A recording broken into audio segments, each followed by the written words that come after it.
Здравейте! Вие сте с разговори с Жанет. Днес ще си говорим за нещо, което всички търсим – щастието. Кога идва щастието?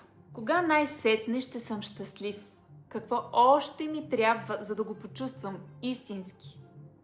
Сигурна съм, че всеки от вас си е задавал тези въпроси. Ще съм щастлив, когато намеря половинката си, когато си взема изпитите, когато започна по-добре платена работа, когато си купя нов телефон, нова кола, собствен дом, когато оправя отношенията си с близките, когато.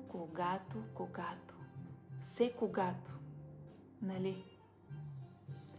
Но истината е малко по-различна. Ако гледате това видео, вие вече имате повече, отколкото ви е нужно, за да бъдете щастливи. Това означава, че имате телефон.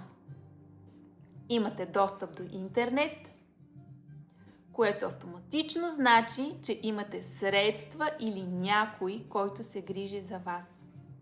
Означава, че не сте гладни, не сте без дом. А това никак не е малко. В същото време живеем в свят на социални мрежи. Свят, който е едновременно вдъхновяващ, но и подвеждащ.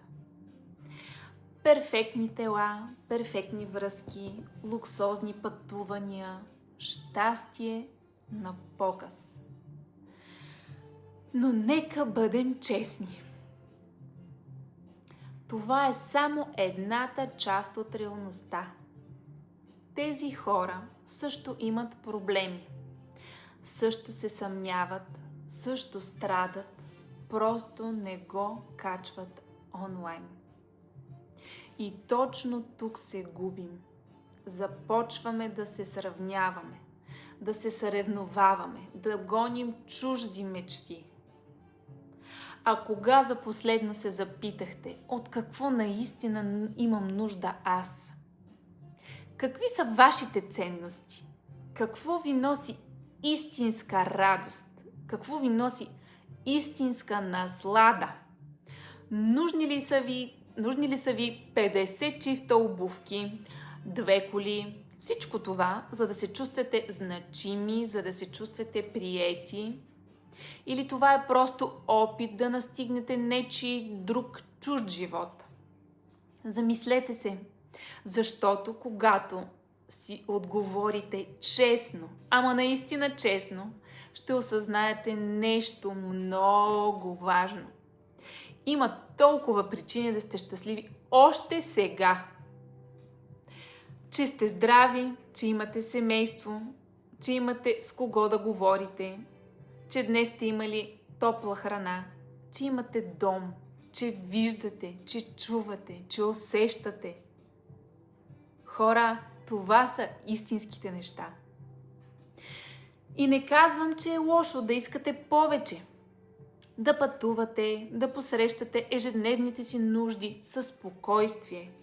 Да имате красиви вещи, да имате удобствата, от които имате нужда. И това е чудесно! Но нека го правите, защото това храни вашата душа. Прави вас щастливи. Не защото някой друг го има. Бъдете себе си. Правете себе си щастливи. И не отлагайте щастието за утре, защото утре винаги ще има нов проблем. А това е част от живота. И всички имаме проблеми. Истинският въпрос е: можете ли да бъдете щастливи въпреки това? Огледайте се. Щастието не е никъде далеч. То е тук. То е днес. То е в смехът на детето, в погледът на любим човек, в прегръдката на приятел, в изгрева, в залеза, в чуроликането на птичките. Всеки ден моля децата ми да ми споделят 5-6 неща, за които са благодарни. И няма да повярвате за какви благодарности ми споделят. И да, там е щастието, в безплатните неща, които всъщност са безценни. А какво за вас е щастието? Моля, споделете в коментар. Ако пък усетите нужда да поговорим и да потърсим щастието заедно, смело ми пишете на лично съобщение. Ако това видео ви е докоснало, ще се радвам да го харесате и да се абонирате, за да не пропускате следващите ни разговори. Мили хора, вие бяхте с разговори с Жанет. Благодаря ви и до скоро!